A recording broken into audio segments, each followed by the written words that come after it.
एक बार फिर प्रभु यीशु मसीह के पवित्र नाम में मैं आप सभी का स्वागत करता हूं। जितने लोग इस वक्त मेरे साथ हैं, काफी लोग हैं, करीबन 10 तो अभी हैं, और हो सके तो ये शेयर जरूर करें। और परमेश्वर का नाम मैं धन्यवाद करता हूं कि उसने ये जिंदगी हमें दी है। ये उसकी दी हुई सांस है जिसकी वजह से आज हम जिंदा के बीच में हैं। मित्रों, आप लगातार हमारे साथ जुड़ते हैं और मन की शांति सबसे महत्वपूर्ण है, और एक ऐसी शांति है जो संसार हमें नहीं दे सकता है। परमेश्वर के साथ उसकी संगति में मिलने वाली शांति। नीति वचन 3 उसका 5 और 6 कि तू अपनी समझ का सहारा मत लेना, परंतु संपूर्ण मन से परमेश्वर यहोवा पर भरोसा रखना। यही तो है हमारे भविष्य का सही स्थान। हमारा साथी, हमारा दोस्त, हमारा अगवा, हमें जन्म देने वाला वो परमेश्वर। मैं आप सभी का एक बार फिर से आज की शाम स्वागत करता हूं। 4 दिन के बाद आज हम लाइव आ पा रहे हैं। कुछ व्यक्तिगत कार्यों से, कुछ पारिवारिक समारोह की वजह से हम 2 दिन और आपके साथ नहीं थे, लेकिन ये सब परमेश्वर की योजनाओं में हर परिस्थितियों के लिए हम उसका धन्यवाद करें। आइए एक प्रार्थना के साथ हम शुरुआत करते हैं। महान महान महान वेदी, हम आपके पवित्र चरणों में आते हैं पिता। हमारे मन की शांति का स्थान तो वही है जो आपके वेदी के सामने का है, और पवित्र आत्मा निरंतर हमारे साथ है।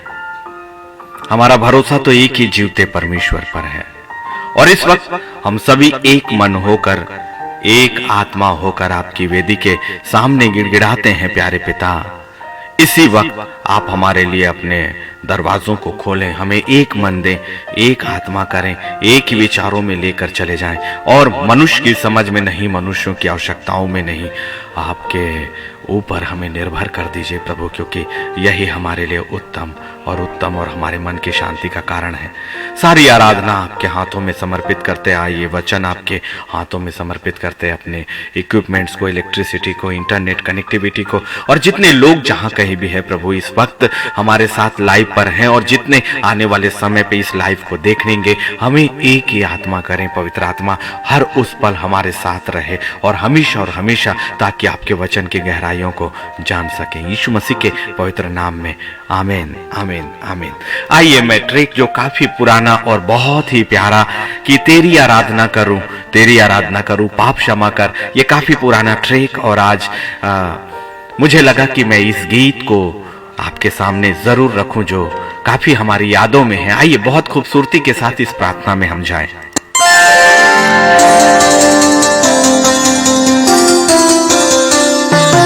तेरी आराधना करूं, तेरी आराधना करूं, पाप क्षमा कर, जीवन दे दे, दया की याचना करूं, तेरी आराधना करूं, तेरी आराधना करूं, पाप क्षमा कर, जीवन दे दे, दया की याचना करूं, तेरी आराधना करूं।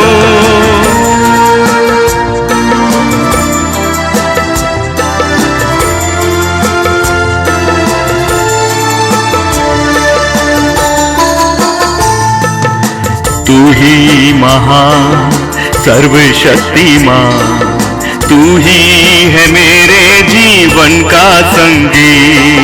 तू ही महान सर्वशक्तिमान, तू ही है मेरे जीवन का संगी।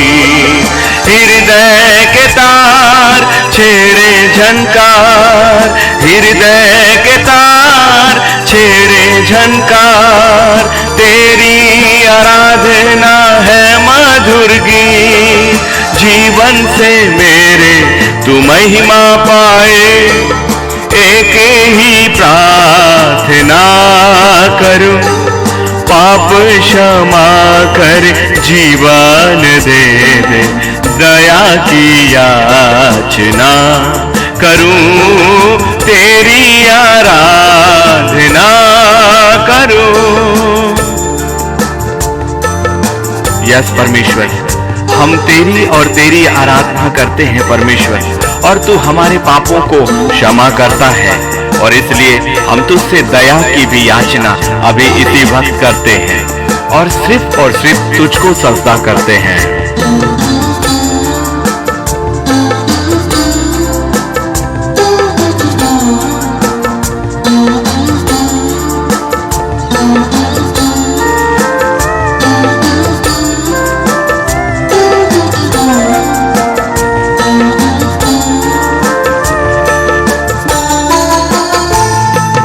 सृष्टि के हर एक कण कण में छाया है तेरी ही महिमा का राज। सृष्टि के हर एक कण कण में छाया है तेरी ही महिमा का राज। पक्षी भी करते हैं तेरी प्रशंसा, पक्षी भी करते हैं तेरी प्रशंसा, हर पल सुनाते हैं आनंद का राग। मेरी भी भक्ति तुझे ग्रहण हो, हृदय से कामना करूं, पाप क्षमा कर जीवन दे दे, दया की याचना करूं, तेरी आराधना करूं, तेरी आराधना करूं, पाप क्षमा कर जीवन दे दे, दया की याचना करूं, तेरी आराधना करूं,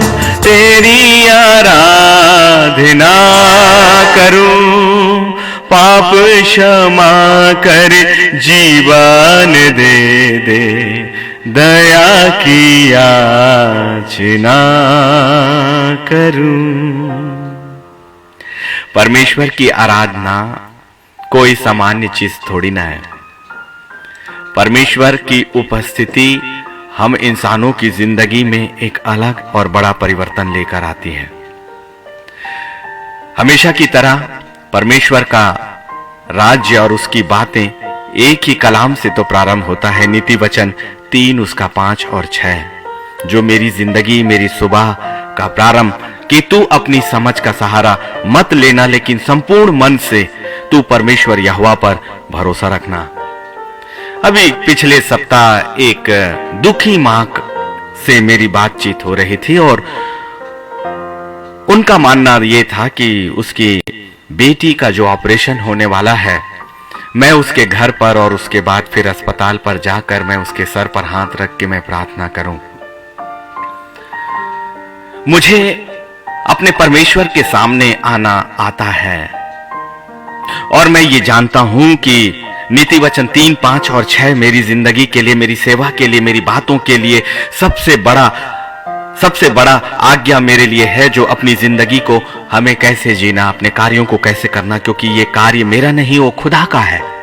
और सबसे महत्वपूर्ण है वो परमेश्वर, वो सिंहासन जो स्वर्ग में है, और फिर महत्व है उस यीशु नासरी का जो महायाजकीय रूप में उस पिता परमेश्वर के दाहिने हाथ विराजमान है, और उसने अधिकार हमें दिया है और उसने अधिकार आपको भी दिया है। आप साधारण नहीं हो, और वो पवित्र आत्मा एक दोस्त के रूप में आपके पास हमेशा से है।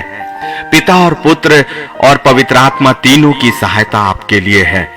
मैंने कहा कि मैं फोन में प्रार्थना कर देता हूं और मैं आपके घर पे अभी इस वक्त नहीं आ सकता, क्योंकि मैं ये जानता हूं कि हम उसी जगह पर, उसी समय पर, उसी स्थान पर हम उपस्थित होते हैं जो पवित्र आत्मा हमें आगाही करता है। हमें मनुष्यों को नहीं, उस परमेश्वर के सिंहासन को महत्व देना है।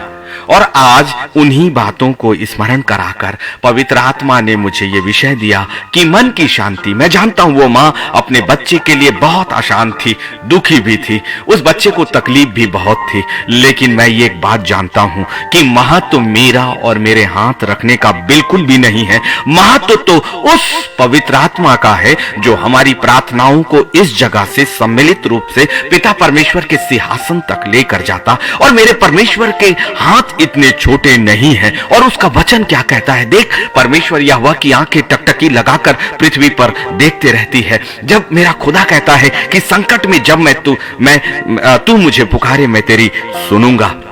मेरा परमेश्वर और उसका सिंहासन महत्वपूर्ण है।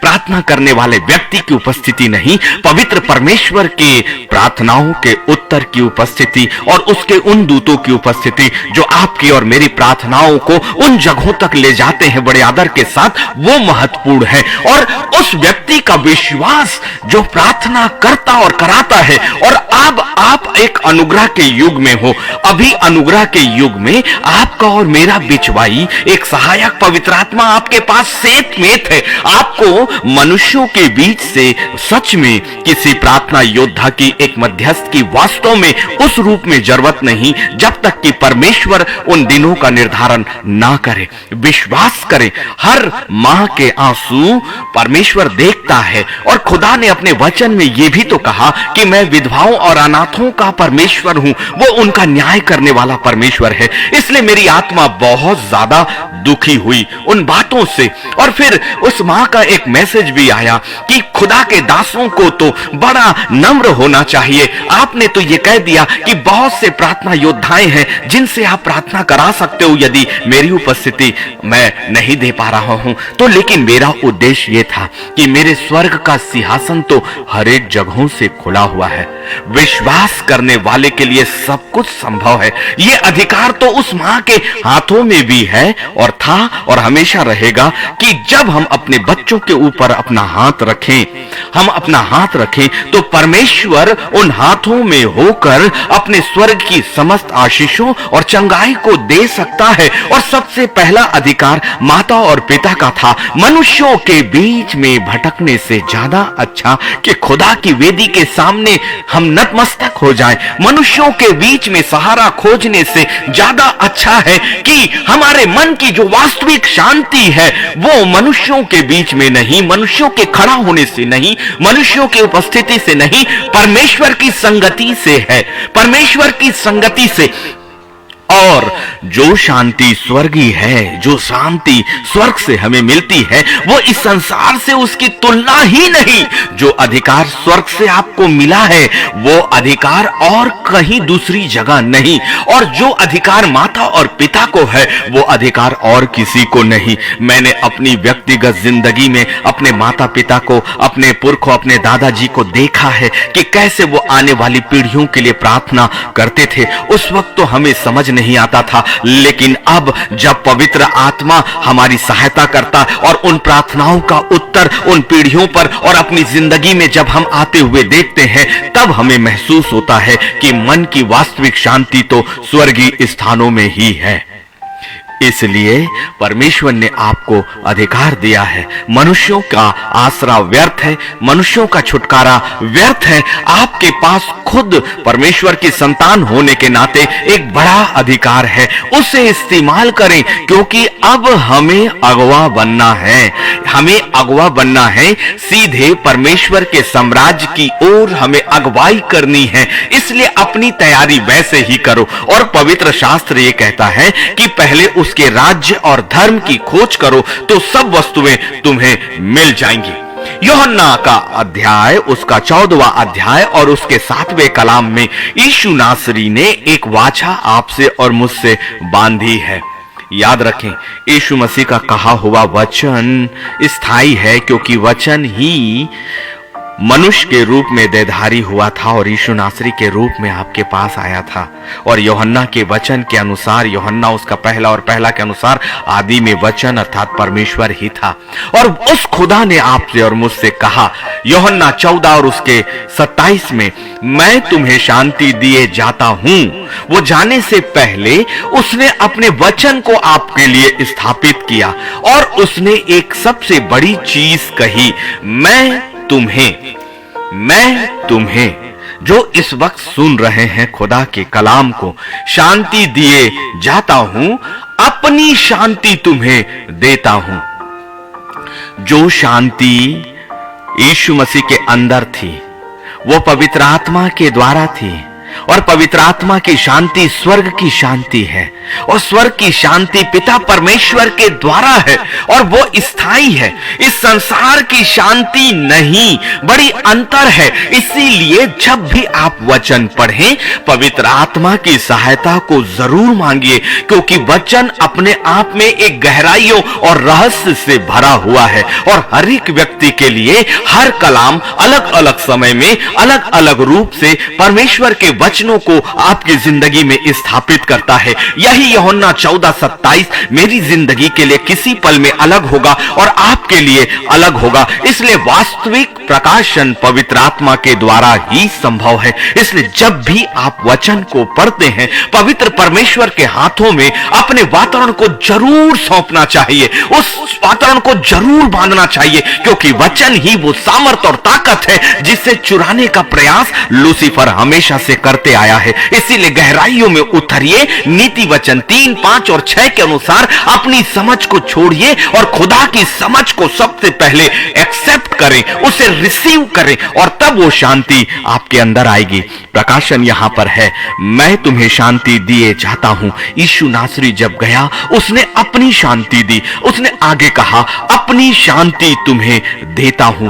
अपनी शांति, इस संसार की शांति नहीं, वो शांति जो स्वर्ग से उसके साथ आई थी, वो शांति जो पवित्र आत्मा का एक मूल है, वो शांति जो परमेश्वर के सिंहासन का एक गिफ्ट है, एक वरदान है, वो शांति जो यीशु नासरी संसार में लेकर आया। उसके आने का उद्देश्य सिर्फ ये नहीं था कि नई यरूशलेम का दरवाजा वो आपके लिए खोले। उसके आने का ये उद्देश्य सिर्फ ये नहीं था कि वो अपने पवित्र रक्त से आपको जीवन की किताब में अपना नाम लिखाने की योग्य बनाए। वो सिर्फ इसलिए नहीं आया कि आपके बदले वो क्रूस पर खुद श्रापित हो, परंतु एक महत्वपूर्ण चीज उसने किया, उस शांति को लेकर आया था। और वो शांति अब वो स्वर्गीय स्थानों में वापस लेकर नहीं किया, परंतु उसने अपनी शांति आपको पहले ही दिया है।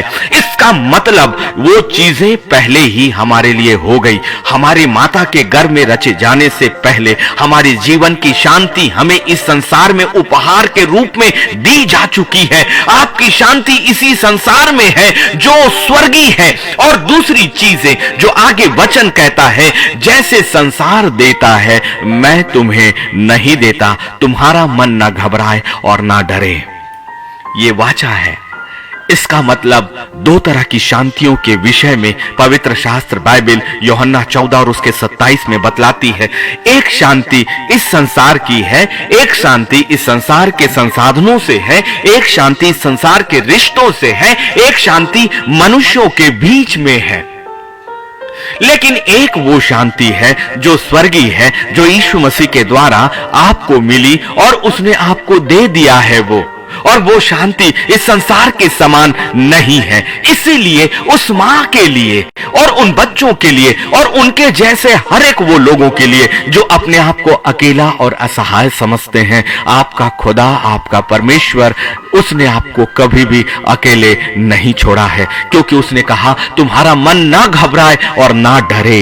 इस वचन ने मुझे बहुत अधिक सामर्थ्य से भर दिया और तत्काल मैंने ये प्रार्थना करी, ऐ मेरे ऊंचे सिंहासन वचन, जो शांति मेरे लिए इस संसार में आपके बेटे यीशु ने छोड़कर गया और वो अधिकार स्वर्ग से लेकर आए प्रभु, वही शांति मुझे चारों ओर से भर ले। तेरे पवित्र वचन की शांति मेरी जिंदगी में उतर जाए। तेरी वाचा का हर ज्ञान मेरी बुद्धि और समझ में आ जाए, ताकि मैं तेरी हर एक उन समझ की बातों को समझ सकूं, क्योंकि तूने कहा मत डर और ना तेरा मन घबराए। इसलिए उन परिस्थितियों को नहीं जब मैं अपने आप को अकेला पाता और पाती हूं, परंतु मैं तेरे उस वचन के अनुसार उस शांति को मांगता हूं प्रभु। ये एक बड़ा हथियार है खुदा के लोगों, ये एक बड़ी ताकत है, ये सामान्य बातें नहीं है। When we confess the words of the Lord, जब हम खुदा के वचनों को हम जब कहते हैं और जब हम उसे क्लेम करते हैं, वो वचन वैसे के वैसे हमारे और आपके लिए स्थापित होता है। आपके वातावरण में आपके अकेलेपन को परमेश्वर के स्वर्गदूत दूर करेंगे। आपकी असुरक्षा को मेरे खुदा की सेनाएं चारों ओर से घेरी जाएंगी। आपके जीवन में जो अशांति, दुख और पीड़ा है, वो खुदा अपने पवित्र आत्मा के द्वारा आपको अपनी असीम शांति से भरेगा।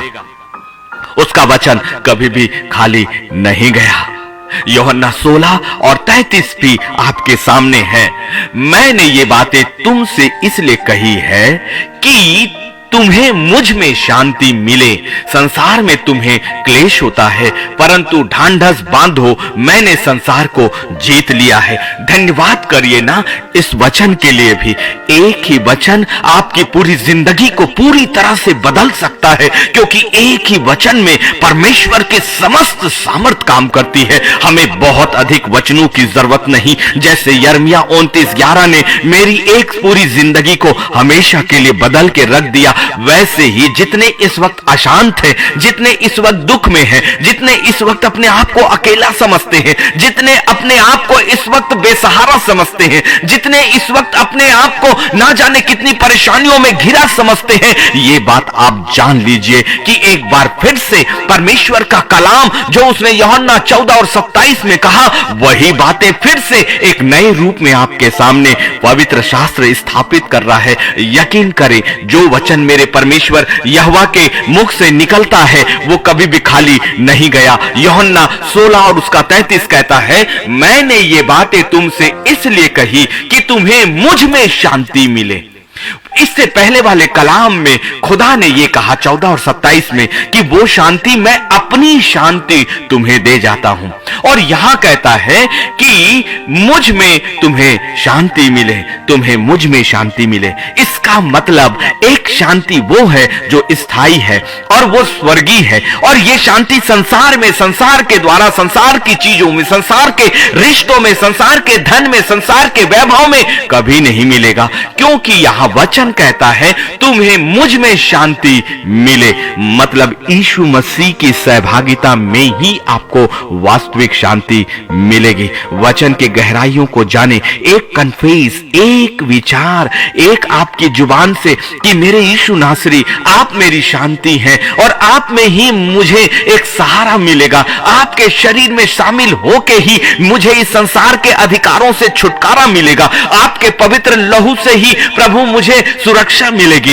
इसलिए आपके वचन पर मैं विश्वास करता हूं कि तुझ में जो शांति है वो मेरे लिए स्थायी शांति है। यकीन मानिए, वचन कहता है कि संसार में तुम्हें क्लेश होता है। इसका मतलब यदि आपने संसार के बीच में अपनी शांति, अपने रिश्ते, अपना प्रेम, अपनी सारी चीजों को खोजा है, तो ये जान लीजिए कि संसार में आपको एक ना एक दिन क्लेश का सामना जरूर करना पड़ेगा। लेकिन वचन का धन्यवाद, परमेश्वर का धन्यवाद, उसके उस प्रकाशनों का धन्यवाद, उसने एक चीज कहा, ढांढस बांधो, ढांढस बांधो, मैंने संसार को जीत लिया है, जीत लिया है। ये बातें पूरी हो गई है। संसार का जीता जाना क्रूस पर हो गया। न सिर्फ संसार, परंतु इस संसार के अधिपति लूसीफर का फन भी मेरे यीशु ने हमेशा के लिए कुचल दिया है। इसलिए संसार जीता जा चुका है, और फिर अब जो जीता हुआ है,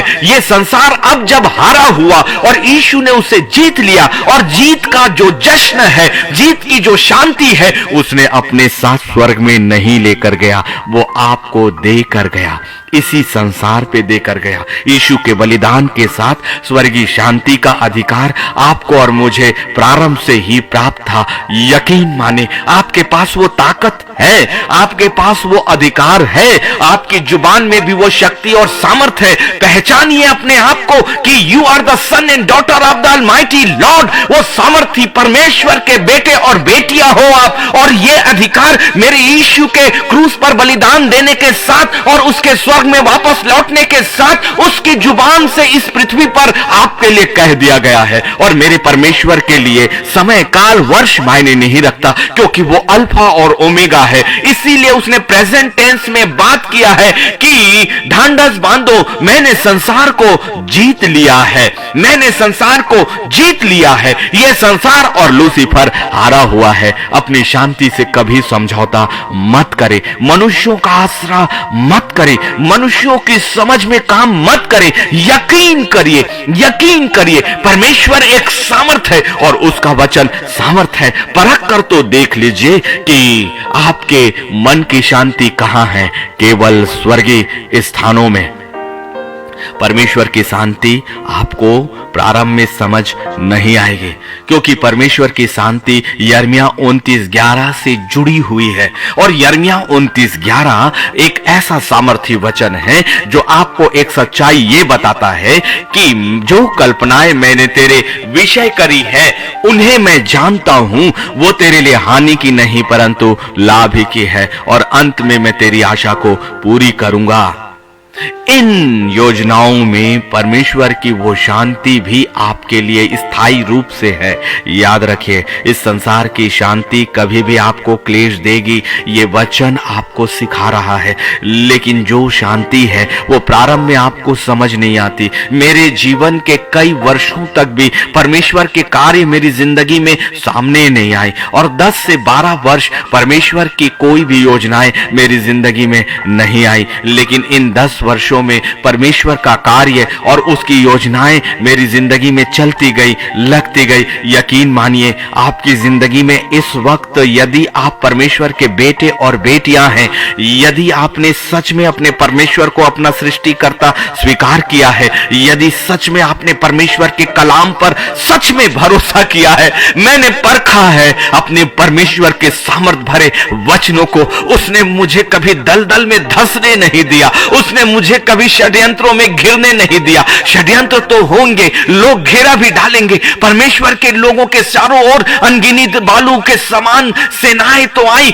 ना जाने कैसे और कैसे श्रापों को देने वाले लोग भी आए। बिलाम का श्राप तक भी खुदा के लोगों पर कभी सफल नहीं हुआ। मेरा परमेश्वर स्थायी परमेश्वर है, मेरे परमेश्वर का स्वभाव कभी नहीं बदला, क्योंकि मेरा परमेश्वर अनादिकाल से जैसा है वैसा ही है और वैसा ही रहेगा। और मैं धन्यवाद करता हूं कि मैं भी उस परमेश्वर के, उस पवित्र आत्मा का भाग हूं जो वास्तव रूप में मैं हूं, और मैं भी स्थायी हूं, मैं भी अल्फा और ओमेगा हूं। मेरी जिंदगी और मेरी आत्मिक जिंदगी और मेरी आत्मा की जिंदगी को भी कभी नाश नहीं होना है, लेकिन इसका परिणाम जरूर होना है। आपका और मेरा नाश इसलिए नहीं होगा कि जिसके भाग आप हो वो अविनाशी है, जिसका भाग आप हो वो अविनाशी है, और उसी अविनाशी ने आपके लिए एक ऐसी शांति को दिया है जो इस संसार में भी आपको घेर कर रखेगी, और नए यरूशलेम में जाने के बाद वो शांति स्थायी रूप से आपकी जिंदगी में आ जाएगी। समझौता कभी मत करें दुनिया से, दुनिया के लोगों से, और खासकर लूसीफर से। वो बड़ी चालाकी के साथ आपकी जिंदगी में काम करता है, लेकिन घोषणा करें कि ऐ स्वर्गीय पिता और इस संसार में रहने वाले लूसीफर, तुम जान लो कि मेरे स्वर्गीय पिता ने मुझे अपनी संतान होने के नाते मुझे स्थायी जिंदगी नवाजी है, और मैं उसकी आत्मा का वो भाग हूं जो कभी भी नाश नहीं होने वाला। नाश तो तू हो चुका, क्योंकि मेरे खुदा ने अपनी असीम शांति मुझे देकर गया। उसने गिफ्ट दिया है, अपना पवित्र लहू हमें दिया है, अपनी शांति हमें दिया है, अपनी देह हमें दिया है, और अपने नाम की समस्त सामर्थ अपने हमें दिया है, उसने स्वर्ग में अपने लिए कुछ नहीं रोक छोड़ा, क्योंकि उसका उद्देश्य ही तो यही था कि वो मनुष्य के रूप में आपके लिए आए और आपको वो सब कुछ दे जो स्वर्ग से था। अब आदम ने पवित्र परमेश्वर से अपना संबंध तोड़ लिया था, इसलिए अब मनुष्य कभी भी स्वर्गीय चीजों को अपने से प्राप्त नहीं कर सकता। इसीलिए मेरे खुदा के प्रेम और उसकी दया और उसके अनुग्रह ने खुद को इस वचन के रूप में इस संसार में भेजा, और यहां से वहां से सारी सुरक्षा, स्वर्गदूतों की सुरक्षा, स्वर्गीय अधिकार, सिंहासन की वेदी की हर एक सामर्थ, परमेश्वर के वचन की ताकत, जो मनुष्य को उसने अधिकार दिया, वो अधिकार की वापसी और फूलने और फलने की हर एक आशीष, और सबसे बढ़कर परमेश्वर की शांति, वो यीशु ने सेत में आपको दे दिया है पहले ही। इसीलिए फिलिपियों 4 और उसका 7 कहता है, तब परमेश्वर की शांति, एक बार फिर से यीशु मसीह क्या है? वचन है, और वचन क्या है? परमेश्वर है, और यही वचन मनुष्य के रूप में अर्थात मरियम की कोख में यीशु नासरी के रूप में आया। और वहां यीशु मसीह ने क्या कहा यूहन्ना के कलाम में कि मैं अपनी शांति तुम्हें देता हूं। और फिलिपियों 4 और 7 में प्रकाशित नीति वचन, फिलिपियों 4 और उसके 7 में पवित्र आत्मा फिर से आपको भेद बतलाता है कि ये शांति जिसके विषय में पवित्र शास्त्र बाइबल कहती है, ये संसार की शांति ही नहीं है। संसार में सब कुछ अस्थाई है और अब जल्दी है। नए यरूशलेम की तैयारी यदि अभी नहीं करेंगे तो कब करेंगे? सातों तुरहियों के फूके जाने का वक्त बहुत निकट है, और अंतिम भविष्यवाणियों के पूरे होने का भी वक्त बहुत है। यदि हम शरीर में ना भी रहें तो भी हमारी आत्मा की तैयारी तो इतनी हो जाए कि जब सातों तुरहियां फूके और मेरा यीशु जब जैतून के पहाड़ पर आएगा, वो स्वर्गीय स्थानों में आएगा, तो हम एक नए शरीर में अपने खुदा के साथ उठाए जाएं। यही तो है शांति, यही तो है शांति की बातें। इसीलिए प्रारंभ में आपको कुछ भी नहीं समझ आता। फिलिपियों 4 उसका 7 कहता है, तब परमेश्वर की शांति जो समझ से बिल्कुल परे है। इसीलिए तो पवित्र आत्मा आपसे कहता है ना कि तू अपनी समझ का सहारा मत लेना, क्योंकि परमेश्वर की शांति उसकी योजना है, परमेश्वर की शांति उसका बाड़ा है, परमेश्वर की शांति उसकी वेदी की आग है, परमेश्वर की शांति उसकी योजनाएं हैं, परमेश्वर की शांति आपकी जिंदगी के लिए असीम अनंत काल के लिए वो योजनाएं हैं जिसकी वजह से आप और आपका वातावरण इस संसार में भी शांति में प्राप्त करेगा और अनंत काल की जिंदगी में भी। इसीलिए परमेश्वर की शांति जो समझ से बिल्कुल परे है, तुम्हारे हृदय और तुम्हारे विचारों को मसीह यीशु में सुरक्षित रखेगी। वचन को समझिए ना। परमेश्वर की शांति अभी समझ नहीं आएगी, परमेश्वर की योजनाएं प्रारंभ में नहीं समझ के आएगी, और हम प्रार्थना करने के साथ परमेश्वर को खोजने लगते हैं। हम प्रार्थना करने के साथ उत्तरों को तुरंत पाना चाहते हैं। हम प्रार्थना करने के साथ परमेश्वर के कार्यों को तुरंत अपने जिंदगी में देखना चाहते हैं।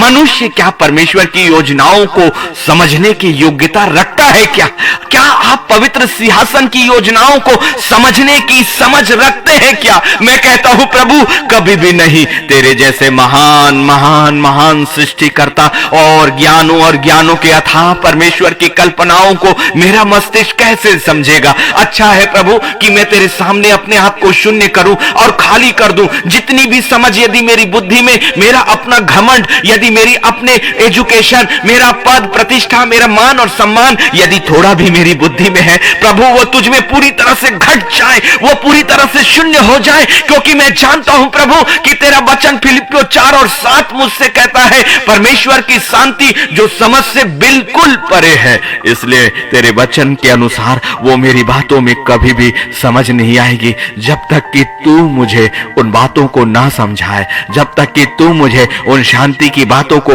व्यक्तिगत तौर से मुझसे ना बात करे। मेरा परमेश्वर बात करने वाला परमेश्वर है, वो बात करने वाला परमेश्वर है। आवाज सुनो उसकी, वो मन की शांति में आपके अंदर ही आना चाहता है। हमने उसे अपने मन के अंदर नहीं लाया, उसके शब्द शांति के ही है, उसके शब्द सुकून के हैं, उसके शब्द सुरक्षा के हैं, और जब वो कहता है तो वो बातें अपने आप में पूरी होती है। इसलिए मनुष्यों के बीच में हमने शांति को क्यों खोजा, जो हमें कभी शांति तो नहीं परंतु हमारे मन और विचारों को और अधिक अशांत करते हैं। मनुष्य के शब्द आपको और अधिक पीड़ा में डाल सकते हैं। मनुष्यों का रिश्ता आपकी जिंदगी को तबाह कर सकता है। मनुष्यों का कहा आज है और कल नहीं भी हो सकता। मनुष्यों की वाचा कभी भी स्थायी नहीं होती। मनुष्यों का कमिटमेंट कभी स्थायी नहीं है, क्योंकि वो लूसीफर के नीचे है, सूर्य के नीचे है। लेकिन हमें अपने परमेश्वर ने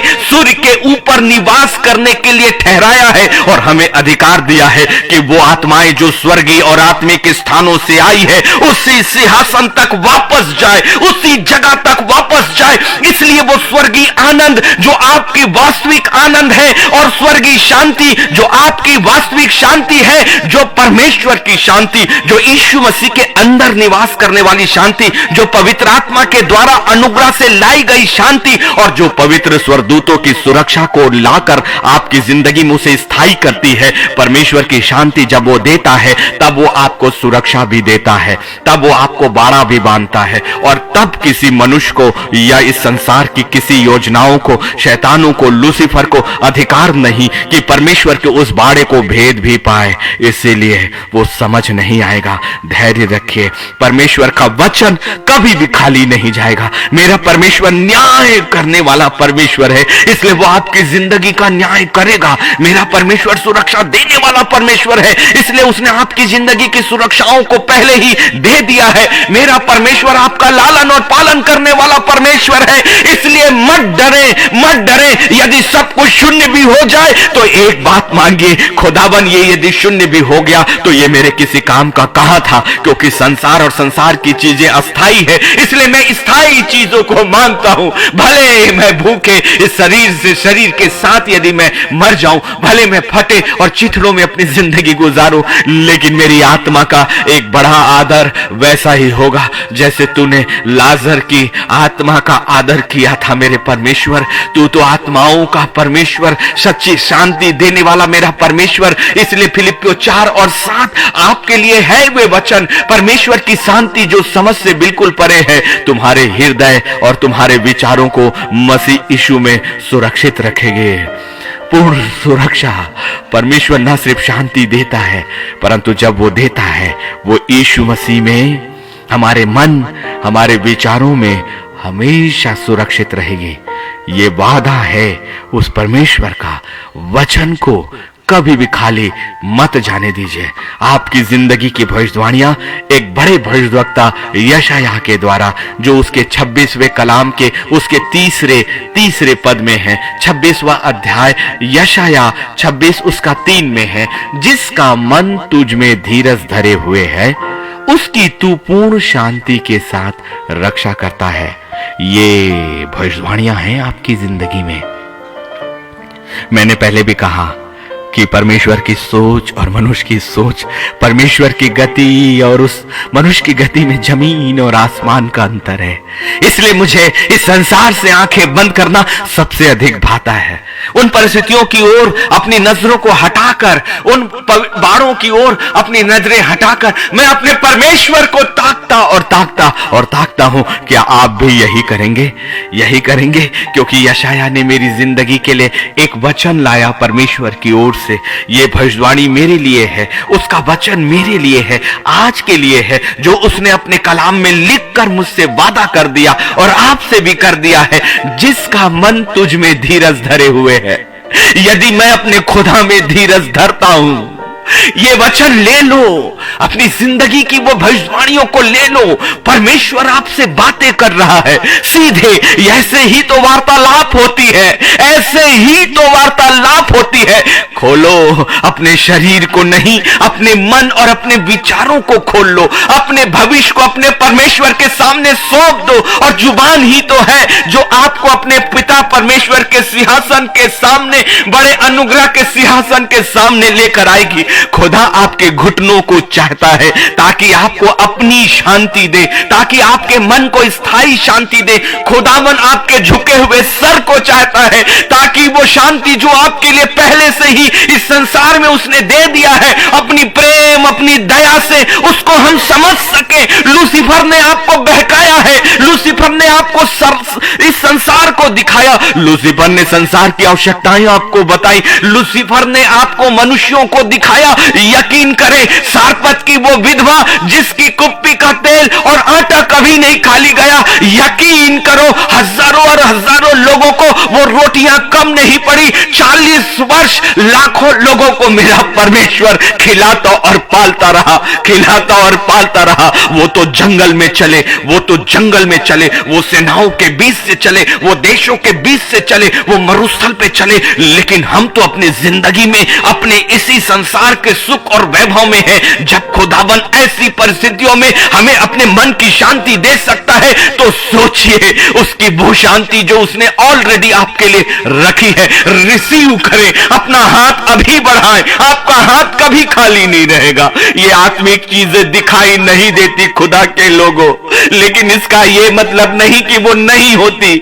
मेरा परमेश्वर और उसका सिंहासन सच्चा है, इसीलिए पवित्र आत्मा के इस प्रचार को रिसीव कर लीजिए, अब कबूल कर लीजिए और इसे एक्सपेरिमेंट करिए। खुदावन मुझसे कहता है कि मेरे लोगों को कहे कि वो मुझे परखे। कौन है जो इतना सामर्थी खुदावन, जो प्रभुओं का प्रभु और राजाओं का राजा होने के बाद हम जैसे साधारण मनुष्यों को कहे कि तुम परख कर देख लो कि परमेश्वर कैसा भला है। अरे उसकी सामर्थ और उसके सिंहासन के सामने, उसके तेज के सामने बड़े बड़े सामर्थी दूत भी खड़े नहीं हो सकते, लेकिन उसने यीशु मसीह की देह में हमें और आपको अभी सीधे खड़े होने का अधिकार दिया है। उसकी दया है, उसकी दया है, उसकी दया को अभी रिसीव करें। ऐसे मौके संसार आपको नहीं देता, लेकिन स्वर्ग जो स्थायी है और मेरा महान सिंहासन जिसके पैरों की ये पृथ्वी चौकी है और जिसमें मनुष्य होने के नाते हमारा कोई स्थान नहीं,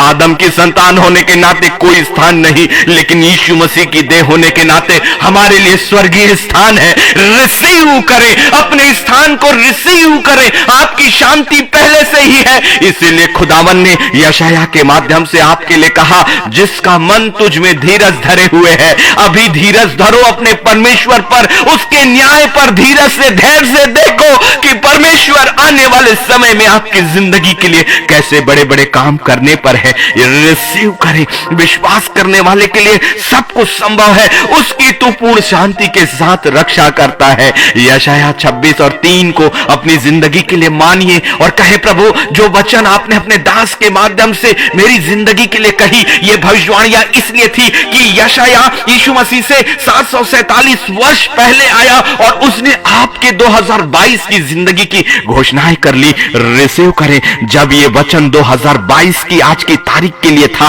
और अब ये वचन आपके लिए स्थायी रूप से आपके कलाम को आपके वातावरण में, आपके घरों में, आपके शरीरों में, आपके भविष्य में बंधने के लिए स्वर्गदूतों के द्वारा बड़े आदर के साथ लेकर आया गया है। रिसीव करें, जिसका मन तुझ में धीरज धरे हुए है उसकी तो पूर्ण शांति के साथ, पूर्ण शांति। इसीलिए मैंने कहा ना, मेरा परमेश्वर का साम्राज्य 100% है।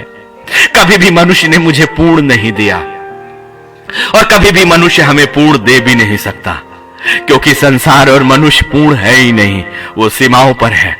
लेकिन जिस परमेश्वर ने मेरी आत्मा को खोद कर, जिसके वचन से जिसने उसने तार तार कर दिया, जो दोधारी तलवार के रूप में मेरी जिंदगी को छेद चुका और आप में से बहुतों की जिंदगी और आत्मा को इस वक्त वो छेद रहा है, उसे रिसीव करें, अपने हृदय को गुद जाने दीजिए। परमेश्वर के वचन को स्थायी रूप से उसके अंदर प्रवेश करने दीजिए। वो दोधारी तलवार ज्यादा अच्छी है कि आपके हृदय के अंदर छिद जाए, ताकि आप अनंत उस पीड़ा से तो बच जाएं जो एक दिन आपके शरीर और आपकी आत्मा का अनंत काल की पीड़ा में होने वाला है। परमेश्वर के वचनों से छेदना हमारे लिए अनंत शांति का कारण, मन की स्थायी शांति का कारण है। इसीलिए धीरज धरे, वो परमेश्वर पूर्ण शांति के साथ हमारी रक्षा करता है।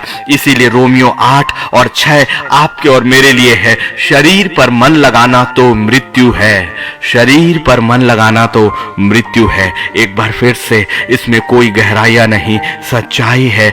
वचन को सुनिए, पवित्र आत्मा की शिक्षा को ग्रहण करिए, पवित्र आत्मा से स्थायी रूप से इन वचनों को अपने अंदर लिखने के लिए प्रार्थना करें। शरीर पर मन लगाना तो मृत्यु है, परंतु आत्मा पर मन लगाना जीवन और शांति है।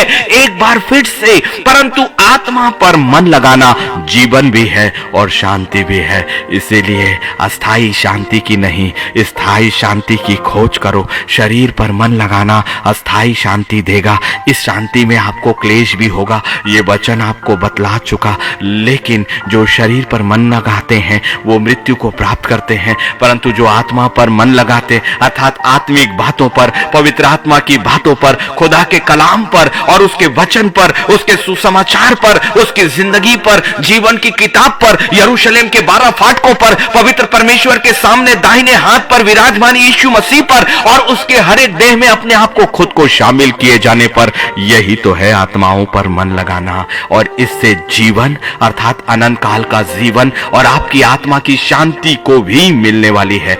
रिसीव करे स्थायी शांति को, आपके मन की वास्तविक शांति को जो यीशु मसीह में है। इसीलिए दाऊद जैसा राजा जिसके पास सब कुछ था, दाऊद के समान हम धनी नहीं हैं, दाऊद के समान हमारे पास नाम नहीं है, दाऊद के समान हमारे पास धन और वैभव और संपत्ति नहीं है, लेकिन वो भी भजन संहिता 116 और उसके साथ में क्या कहता है? भजन संहिता 116 और उसके साथ में वो कहता है, हे मेरे प्राण तू अपने विश्राम स्थान में लौटा, तू अपने विश्राम स्थान में लौटा। गहराइयों को जानिए, ये प्राण उसकी अपनी सोच, अपनी समझ है और वो कहता है विश्राम स्थान अर्थात शांति के स्थान में लौटा।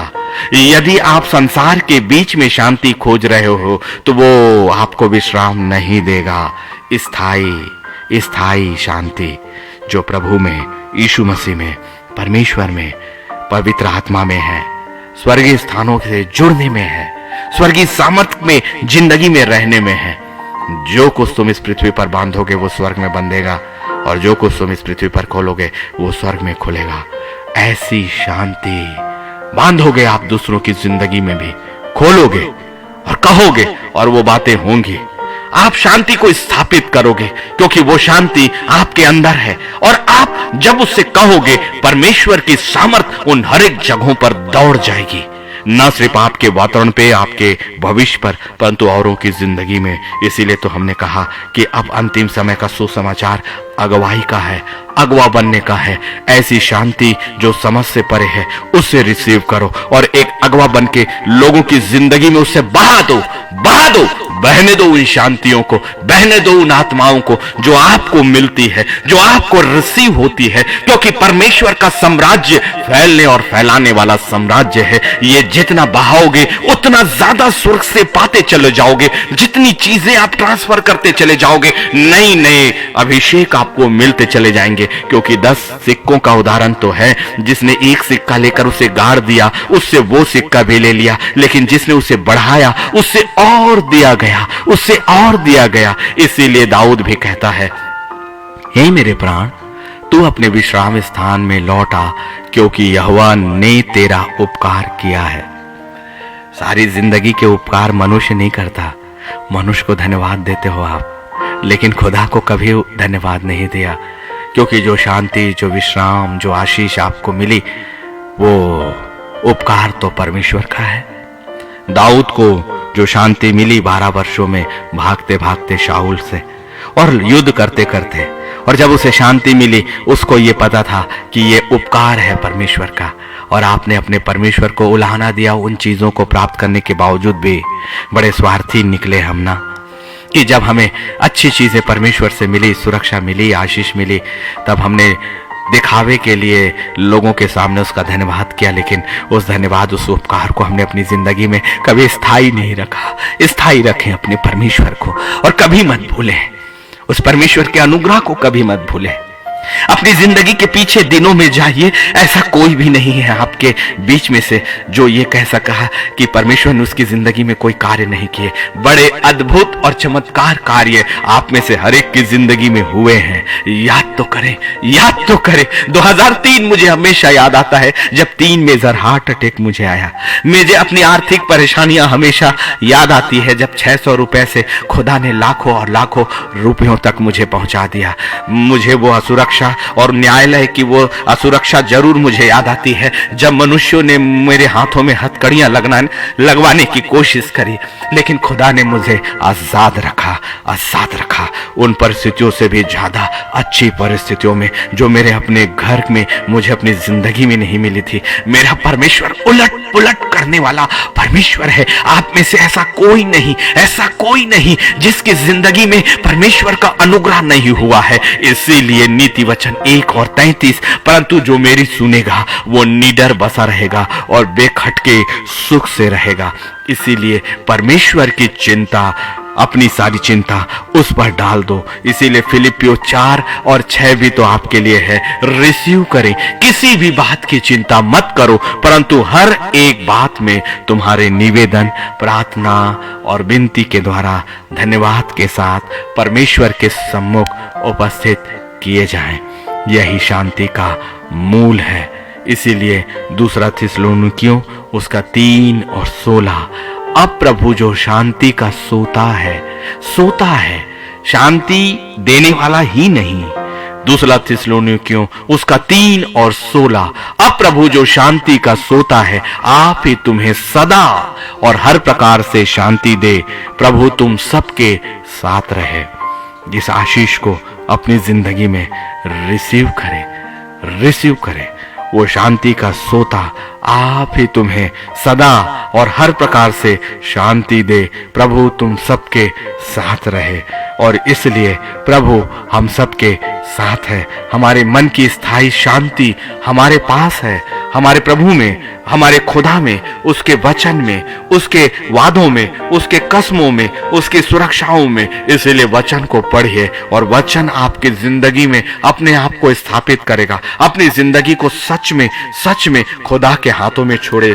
इसलिए मैं जहां से शुरुआत किया था, उस मां के दुख से मैं दुखी हुआ, उस बच्चे के दुख से मैं दुखी हुआ, लेकिन अब मैं इस बात को जानता हूं कि वो मां यदि इस वचन को सुन रही है तो वो उन कारणों को जान गई होगी, क्योंकि असली शांति मेरे आने से नहीं, असली शांति और छुटकारा और चंगाई मेरे उस बच्चे के सर पर हाथ रखने से नहीं, परमेश्वर के वचनों और जो स्थायी शांति है स्थायी बातों से होता है। और वो सीधे आपके पास अधिकार है, आपने उसे इस्तेमाल नहीं किया। लेकिन अब यदि आप अभी भी अपने बच्चे के पास हैं तो जस्ट इस्तेमाल करें और उस शांति को जो खुदा ने आपको दिया फैला दीजिए अपने बच्चे के ऊपर भी। वो अपना काम करेगा।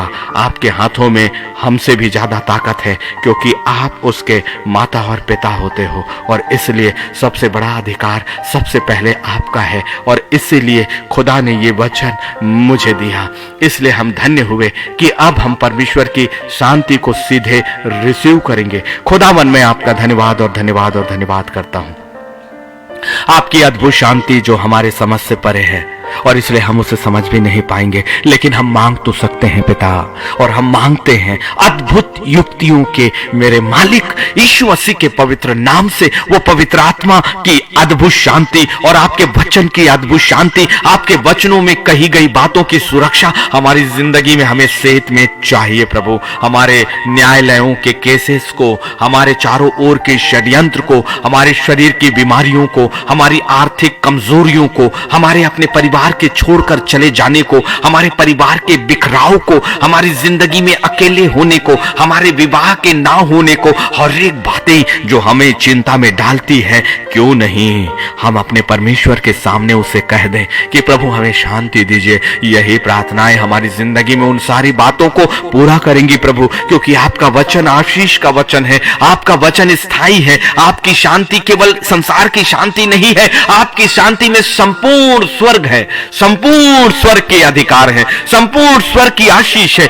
इसलिए खुदावन हम में से हर एक पर अपना पवित्र पवित्र पवित्र उस शांति को अभी इसी वक्त बख्श दीजिए, हम आपसे मांगते हैं प्रभु, क्योंकि जो कुछ भी हम यीशु मसीह के नाम से मांगते हैं आपके वचन के अनुसार वो हमारे लिए स्थायी रूप से पूरा होता है। इसलिए पवित्र वेदी के सामने ये मध्यस्थता है, कोई भी खाली ना जाने पाए। इसी वक्त पवित्र आत्मा उन जगहों पर पूरी तरह से अपना कब्जा करे। इसी वक्त मेरे खुदा की शांति की आत्मा बहुतायत से उन घेरों पर आ जाए। इसी वक्त मेरे खुदा की आशीष को चारों ओर से हर एक आत्मा और हर एक शरीर और हर एक वातावरण पर मैं बांधते हैं हम यीशु के नाम पर, क्योंकि यहां हम अलग अलग जरूर है प्रभु, लेकिन आत्माओं में एक है और हम एक ही मन, एक ही मंशा से अपने जीवते परमेश्वर के सामने आए हैं। खुदावन, हमारी परिस्थितियां आपके सामने खुल गई प्रभु, हमने खोल दिया, अपने जीवन को खोल दिया, अपने भविष्य को खोल दिया और अपनी समझ को पूरी तरह से असहाय करके आप पर भरोसा किया है पिता।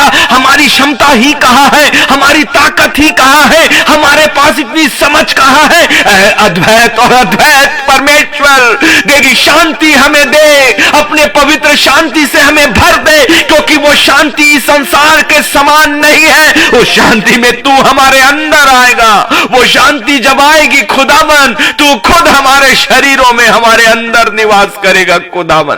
और तेरे तेज के सामने कौन है जो खड़ा हो सके।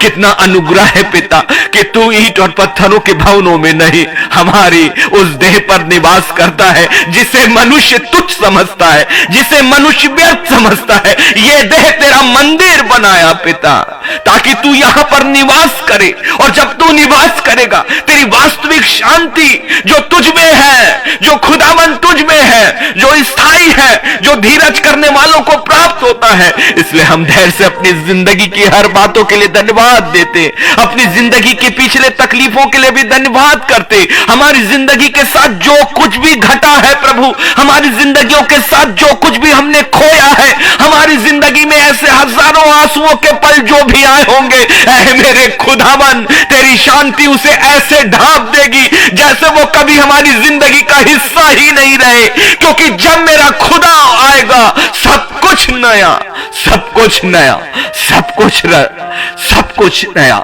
हम स्वीकार करते हैं प्रभु नई बातों को, हम स्वीकार करते हैं अपनी जिंदगी में बढ़ती को, हम स्वीकार करते हैं तेरी समस्त आशीषों को, हम स्वीकार करते हैं एक मन होकर। सिंहासन खोल मेरे राजा, सिंहासन खोल मेरे पिता, सिंहासन खोल मेरे खुदा। यीशु मसीह के पवित्र नाम से तेरी पवित्र वेदी के सामने ये मध्यस्थता की प्रार्थना है। ऐ मेरे ऊंचे सिंहासन, अभी इसी वक्त उस शांति के लिए अपने दरवाजों को खोल। तेरी पवित्र वेदी के सामने ये चिल्लाहट है मेरे खुदावन, ये दुहाई और दुहाई और दुहाई है राजा। हमारे जीवन में वो तेरी शांति, तेरी उपस्थिति हम मांगते। इस संसार का हमें कुछ भी नहीं चाहिए, कुछ भी नहीं चाहिए, कुछ भी नहीं चाहिए। ऐ ऊंचे सिंहासन, हमें घेर, हमें घेर। जैसे तू मूसा के साथ इस्राएलियों को घेर कर चलता था, तू कभी नहीं बदला प्रभु। हमारे ऊपर भी तू खंभा बन, हमारे ऊपर भी तू बादलों सा छा जा, और तेरी आग भी हमें छाने लगे। ना तो दिन को धूप से तेरी कोई हानि होगी, जितने भी तीर तेरे विरोध में चढ़ेंगे उनमें से एक से भी तेरी हानि ना होगी। ऐसे सामर्थ्य सुरक्षा के वचनों को तूने कहा है पिता, इसलिए तेरी शांति हम रिसीव करते हैं और वो शांति हमारी जिंदगी में स्थायी रूप से आए, स्थायी हो जाए, स्थायी हो जाए। तेरा वचन हम में स्थापित हो जाए, हमारे वातावरण में, हमारे घरों में, हमारे परिवारों में, हमारी परिस्थितियों में, हमारी बीमारियों में, हमारी कमियों में, हमारी गतियों में। जितनी ओर जिसने तेरी ओर अपनी दृष्टि उठाई है उनका मुंह काला कहां हुआ है मेरे परमेश्वर, क्योंकि तू ज्योतियों का स्थान है। हम इस शरीर पर तो हैं, शरीर और संसार की जिंदगी पर है, लेकिन अपनी आत्मा को उठाते हैं प्रभु, अपनी आत्मा को आपके पवित्र वेदी के सामने रखते हैं। हमें कबूल कर पिता, हमें शांति और शांति और शांति से भर, यीशु मसीह के पवित्र नाम में। आमीन, आमीन, आमीन। मैं आप सभी का धन्यवाद करता हूं कि आपने ये समय हमें दिया और परमेश्वर की उस असीम शांति को जरूर आप अपनी जिंदगी में रिसीव करें। मांगे, प्रार्थनाओं में बड़ी ताकत है, क्योंकि प्रार्थना ही संसार से नहीं, संसार के लिए नहीं, स्वर्गीय स्थानों में आत्मिक जगहों के लिए आत्मिक रूप से होता है, कभी भी खाली नहीं जाएगा। रिसीव करे मेरे परमेश्वर की असीम शांति को। प्रभु हम सबको बहुत आयत की आशीष दे। कल का दिन ठीक 9:30 बजे हम फिर से एक नए कलाम के साथ जरूर आएंगे। जय मसीह की।